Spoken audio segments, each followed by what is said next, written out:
And in slightly cooler ambient temperatures today too, and of course it's tight and technical. Powerball Tools International Raceway don't need a scientific approach to work out its fog and Scott on the front row of the grid. Grid 3 sees Craig Baird, Grid 4 Andy Booth. And it's Johnny McIntyre alongside Andy Knight. Then we have Eddie Bow and Tim Edgell recovering from Pukekohe. Next up it's Paul Pedersen with another Christchurch racer, Adam Brook. Then have Dale Williams and Simon Richard. From position number 13, John Hepburn from Timaru, and McCarrison would have been starting alongside of him. Of course, he's got those problems though. We then have Andrew Anderson and John Penny. Next up, Dave Stewart for Wellington with Chris Adams from Mogsgiel. Then have Paul Radisic's replacement, Steve Owens, struggling at the circuit, and Nick Ross. Paul Manuel with the broken throttle cable alongside Bristow. We have Inky Tulloch and then Andrew Porter after the disappointing race one of the engine failure. And Boyd Norwood, the man with gearbox problems, down the back of the field for race 2, 16 laps, BNT V8s, Hamster 200. And remember too, it's a great looking, fabulous Ford front row. Fogg, winner of race 1. K.SCOTT, the series leader, now in front by 5 points. Go, go, go, go, go, go, go. Great start by Craig Baird. Fogg, Scott, too wide. Paul Pedersen, Dale Williams getting squeezed on the inside there, Clint. Here we go. This is the drag race we referred to. Angus Fogg, Kane taking the challenge to him. Angus has got the inside running. And look at Baird slipping through under the inside. Bumps. Scooter out of the way. Yeah, just a bit of a kiss on the way out. Look at that. Ran wide. Another 2-3 places been lost. Well, K.SCOTT's got off to a shocker here. McIntyre up to 3rd already. Yeah, fantastic start by Johnny McIntyre. Andy Booth as well. These guys keeping it clean. Now Kane's got to try to get back through the field, back to the top where he started. Fogg, Baird, he got off to a flyer. McIntyre. Then it's Booth. So Scott's gone back to 5th place. The rest of the field working their way out of the hairpin into the tight, twisty part of Powerball Tools International Raceway. It's interesting, if you look back towards the back of the field, Andrew Porter, I'm just referring to him, he started dead last. He's mid-pack already. Fantastic start. On board with the Hyundai Construction Hydrolink Ford of Andrew Porter with more dust and drama up in front. Yeah, look, here's Andrew coming down. Both Andrews battling for the position. Andrew Porter got it. Nice, clean move. Rubbing and racing already. Race 2, BNT V8s. It's taken out by Porter. Yeah, it's a little bit of a hit, Andrew. I don't think you're taking out. He drove into the exhaust. Maybe he's alluding to some damage there, Clint. They did make contact, and the exhaust does come out the left-hand side, and he is slowing down, so maybe they have suffered damage in that car. Which would be the reason why he's not that happy after being given the old tap. So Bristow down the inside into the sweeper. Capitalise on Andrew pulling off. Well, she's been all go right from the start of race 2. Fogg out in front, Baird, McIntyre, Booth, K.SCOTT trying to claw his way back. Timmy Edgell and the Chester's Falcon. Yeah, and then Paul Pedersen settling in behind. Do you see the smoke coming from the front of Timmy's car there? Nothing mechanically wrong. It just means that he's locked the wheel. High-speed corner, a little bit too much braking. Steve Owen also getting off to a good start right behind him. Andrew Porter too. But drama in the pits already with Roger Davis. Well, the race is not even a lap old, and Andrew Anderson comes into the pits. They're working on the exhaust system, so obviously he's had a bit of a tap there with the exhaust system, and it's closed up. So they're opening that up and hopefully get him back out on the racetrack in a minute. Let's go on board and see what happened there. That's Porter rubbing with Andrew Anderson. Yeah, look, that's where the contact was made, Clint. Now, the best way to explain what this does to the cars is go and put a straw in your mouth and then breathe through your mouth and try to blow out through the straw. Do the same exercise, but blow out through your mouth. One, you're going through a tiny restriction. The other one, no restriction at all. Engine has very hard time breathing, hence why you had to stop. On board the Oryx Commodore of Paul Manuel had problems with race 1, their broken throttle cable. Also supported one of the 6 races backed up by the middleman, Clark Proctor. Fantastic footage here from the inside of Paul's car. Hear him, he's in 2nd gear now. Unfortunately, we cut away. This is where they make the decision. Do they stay in 2nd and leave the car on limiter, or go to 3rd and then change back down to 2nd again, only momentarily though. And Clint, one thing we're going to see here is that this is where the strategy or the setup of the cars come into play. Some teams will start with high tyre pressures, so they'll go very, very fast for lap 2, 3, 4 and 5, then fall off. Other teams that are conservative will start getting strong from lap 7, 8, 9 plus.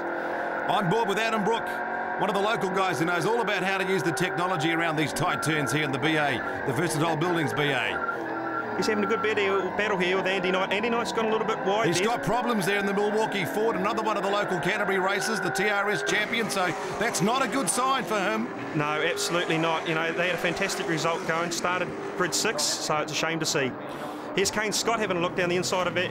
Big look under the inside of Boothie, around the hairpin, and he's back into the top 4 after having problems from the start. Remember, he said the car was going off towards the end of race 1. So can he get it back into the groove in race 2 here?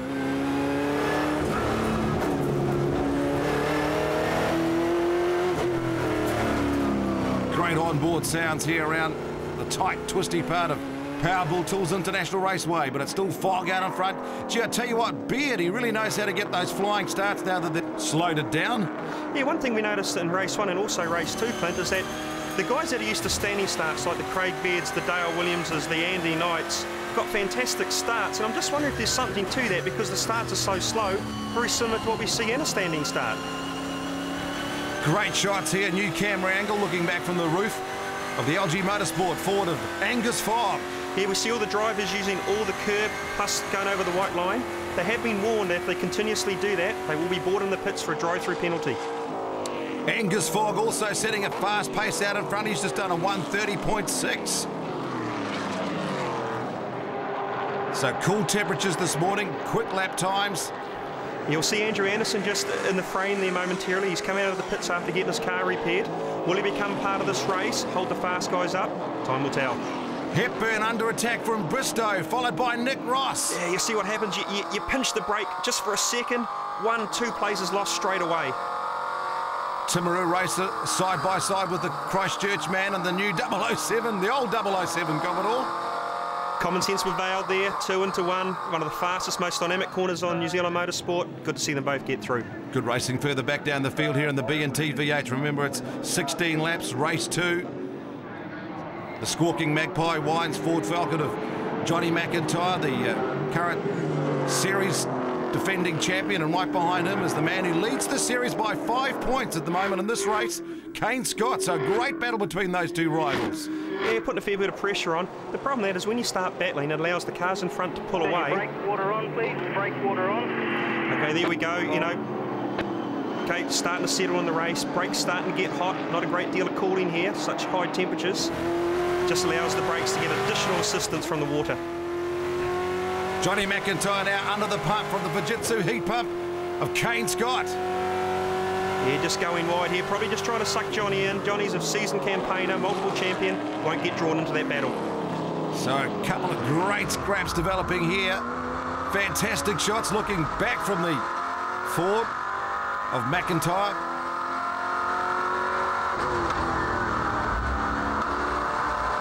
No, down to third gear, down the short straight.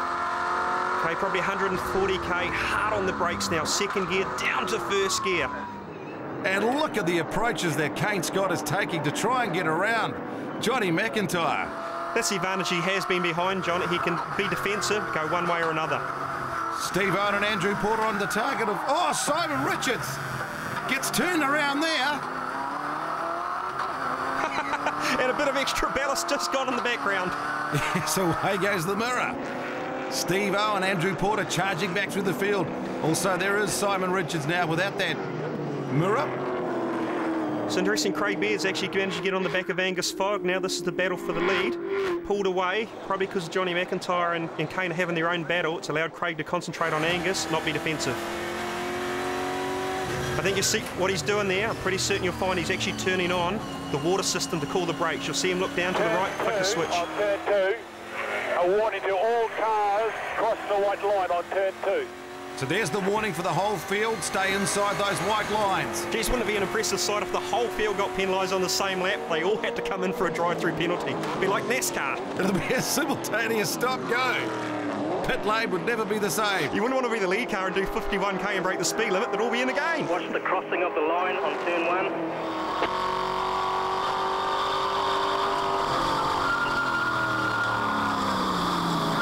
Steve Owen just slipping it wide and Porter takes his chance. Yeah. Oh, and there was a car off to the right there, Clint, a yellow car. Who was that? Oh, Andrew Anderson. Clint, it's interesting. You'll see. Gee, he's not going away, the Aussie, is he? Oh, and they're both off at pothole. Hey, look, there's going to be an interpretation there. Probably a little bit more aggressive than he needed to be. Let's see what the boys in the traditional box say. Porter and the truck racer coming straight back, grabs the inside line into the hairpin. Got to ask yourself a question, Clint. Did he readdress the problem from the corner before? I think he did. Steve Owen, the Aussie, struggling to come to terms with this track here this weekend.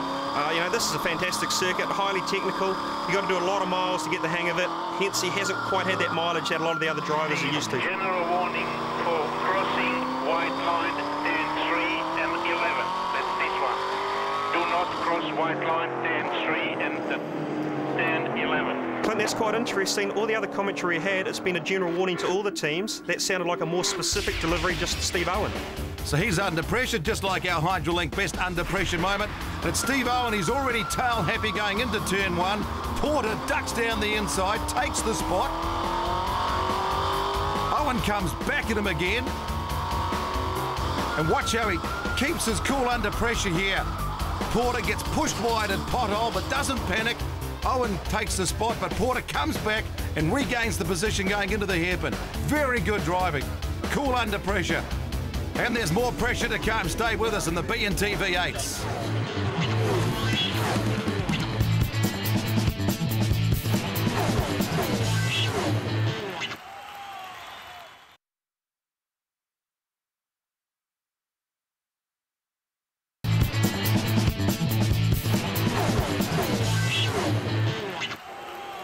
Welcome back to the Hamster 200. It's getting hot here. Race 2 in Christchurch at Powerball Tools International Raceway. Foggy's already picked up his second win of the championship, but look at that. Craig Beard, the Porsche Superstar champion, the rookie in the V8s, and man, he's all over him.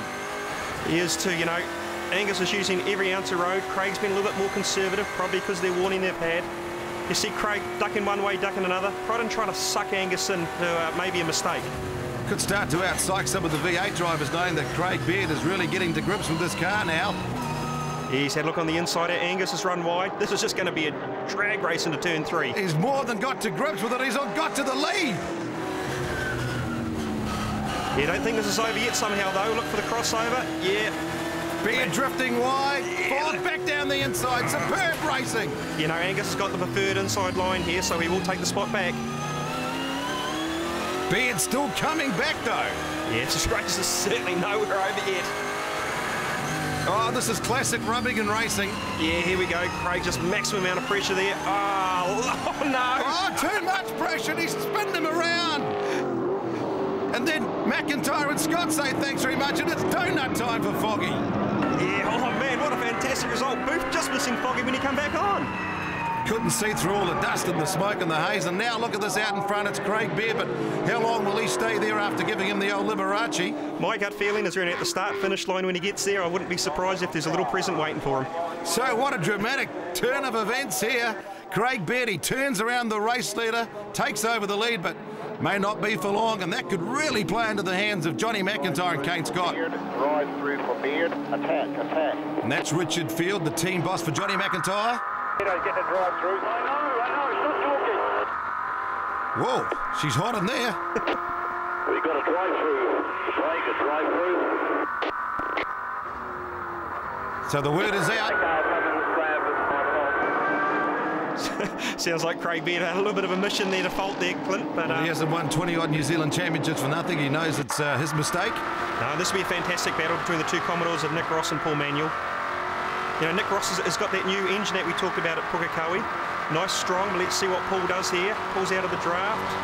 Manuel disappointed this weekend because he had a great weekend at Pukekohe, but hasn't quite been on the pace this weekend. And of course, had the throttle problems in the first race. And Ross just won't go away. No, he certainly won't. But, same thing we saw at Pukekohe. When we pan across to Seapool, you see the speed. 160, 170 kilometres an hour, I think I saw on the dash. So it's not just great racing out in the front of the field, but also back here in the top 15 of the BNT V8s. Paul Manuel talking back to the sponsors in the Oryx team. He's got this great setup this year. They can actually see him and hear him on board in the sponsors' tent while the race is going on. Back to the battle at front though, Clint. Keep in mind, Craig Beard only has one lap to serve his penalty. This is the lap, so we'll expect this car to pair off to the right, come into the pits, When he comes in, he can only do 40 kilometres an hour for the whole duration of pit lane. So there goes Craig Baird, and now we have a in the lead of the series, because right now on the track, it is Johnny McIntyre who has regained the lead in the BNT V8s. If they stay like this by just 3 points. Remember, K.SCOTT started this race with a 5-point advantage. So another turning point in the championship. Totally my fault. I just tapped him and then he got a tank slap on and lost it. Look at that, you're still coming out all right. So Craig Baird drops back to about 12th spot now, but it's still not all over Rover. Look at this fight out in front though. K.SCOTT sweeping wide out of pothole. Using every ounce, you know, they've been warned time and time again about that. Interesting to see if the officials do anything and actually act on what they've been telling us. Johnny McIntyre holding off K.SCOTT further back down the field, back on board with Oryx, Commodore, and this time it's Rossi runs wide and Paul Manuel does sneak up the inside. You know, Paul's got the preferred inside running, but we saw this with Craig Baird and Angus Fogg. If Paul runs a little bit wide, expect to see Nick Ross down the left-hand side. You're racing Baird for position, so make that car wide, make him work for it. No love lost back there, is there? Michael Bristow's team telling him the race is on to keep Baird out. Can he do that? Well, Michael, he's run a little bit wide there, Clint. You'll see he carried a little bit too much speed in, run wide. I don't think Craig had any part in that whatsoever. Yeah, Baird just pushed another one off the track there. Come on, guys. So the race crews, plenty of talk on the racing radio at the moment. Lots of talk out here, and it's the flying forward Magpie, the squawking Magpie of Johnny McIntyre, right under the pump now from K.SCOTT. Okay, keep in mind we've got to go back to the passing rule, and what that says is that the lead driver can only make one move on each straight. So basically if Johnny goes left, he can't come right to defend it. Takes the inside line, protects that lead at the moment into turn 1. Sensational racing. 2 old rivals. The lead for the championship right here, right now. Yeah, look, maximum amount of pressure from K.SCOTT onto Johnny McIntyre here. Both season campaigners. What will he do under the hairpin? Try to duck down the inside? No. No, there's not much room there. We might see a bit of a run here. Maybe Kane tries to set him up at this next sequence of corners. Interesting to note, Clint, you'll see that the tail lights or the brake lights are on K.SCOTT's car on the way out. Maybe because they're in first gear, he's using the brakes to control the wheel spin. Here's a great scrap here to be the leading Cantabrian here. It's Adam Brook on the inside of Eddie Bell. Okay, first gear, wheel spin, hard in second gear. Do we hear the limiter? There you go, see maximum rev, 6,400 in second gear. Eddie Bell, of course, the mini champion, out of the minis into the V8s, doing a great job this season. Now look at these cars tiptoe and dance around. Hard back on the throttle. Think about this, Clint, you've got to be a ballerina and a heavyweight boxer both at the same time. And here are the 2 heavyweights out in the front of the field, Johnny McIntyre and that squawking Magpie Wines Ford Falcon. Right up behind him, K.SCOTT having another look into the sweeper and the Fujitsu Ford. 2 completely different interpretations how to take the entry of the corner. The result on the way out is exactly the same. K.SCOTT has been the quickest all weekend. He won the battle for pole, of course. He's been the fastest in this race, doing a 1:30.5. McIntyre around about the 1:31, dead flat at the moment. Yeah, look, 2 into 1. There's enough racing room, enough respect between these guys. They should get through this all right. Yeah, oh, here we go. This is the drag race we're looking for. Is Kane going to keep the momentum going? Can he keep there? Got him! Scott takes the inside line into the pothole, but McIntyre back again. Oh, you see what happened there? Kane got in a bit of trouble, had to change from 3rd to 2nd, took the speed out, allowed Johnny Mac straight back on the inside. Sensational racing, and this is what the fans have come to see. McIntyre and, of course, K.SCOTT there getting a bit sideways coming out of the hairpin. You know, only a couple laps ago, he's got to throw everything that he can at it, hope to make Johnny McIntyre into a mistake or get past. Great sound on board the BNT V8s. Johnny McIntyre picked up his first race win in race 2 at Pukekohe. Looks like he's on target to do it again, or is he? In race 2 here at Powerball Tools International Raceway. And Clint, we can see the differences in the cars we refer to about one car being stronger on one part of the circuit and other parts. You'll see K.SCOTT from the end of the back straight, he's all over the back of Johnny McIntyre. The second half, Johnny McIntyre pulls 2 or 3 car lengths. The difference in the setup. Different angles too into the sweeper, like Mr. Consistency and the Big Ben Commodore Andy Booth having a better weekend here in Christchurch for a change. He stayed out of trouble considering, you know, this has been the nemesis of the circuits for him, that's for sure. On board with Angus Fogg trying to work his way back up through the field. That's the Chester's Ford of Timmy Edgell down the outside. Remember, Fogg taken out by Beard. Back up into 4th place. Yeah, good drive there. Got on Timmy on the inside. Got it early enough down the straight where he had the opportunity to defend that line into turn 1. Timmy Edgell will still be happy, though, to get a top 5 finish for a change without being taken out. Last lap, McIntyre, Scott, left, right, can't get past. No, you know, there's nothing in this. Johnny Mac defended the line one way, didn't encroach, come back over, doing a fantastic job. Must still be frustrating for K.SCOTT, though. He knows he's got the car speed, just can't get past. No, he can't. You know, last lap, thrown everything at it. Hope that either Johnny McIntyre make a mistake or the opportunity comes up where he can just duck down the inside. The power glide of the BNT V8s. K.SCOTT started this race with a 5-point lead. Now it's McIntyre who's in front. And this win will put him back into the lead in the championship by just 3 points. Unbelievable. You'll see Kane's car start to move around there. Maybe the pressure from the last 2 or 3 laps allowed those tyres to get a little bit too hot, hence losing a little bit of grip and traction. Last chance here for K.SCOTT. Just too far away. Remember, they get 75 points for the win, 67 points for 2nd place. So that'll be the turnaround here in race 2. In the Hamster 200, Johnny McIntyre squawking that ball down to the finish line to pick up his 2nd win of the season. K.SCOTT, his 2nd for the weekend. And Andy Booth once again brings home the top 3 in the Commodore, the first of the Holdens, followed by Fogg coming home 4th. And then it's the Chester's Ford of Timmy Edgell, followed by Paul Patterson.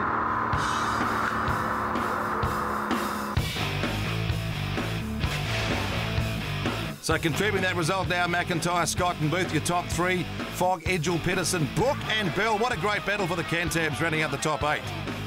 Dale Williamson 9th, a fantastic drive. Andrew Porter started 24th all the way to 10th. And Craig Beard coming home 12th after challenging for the lead.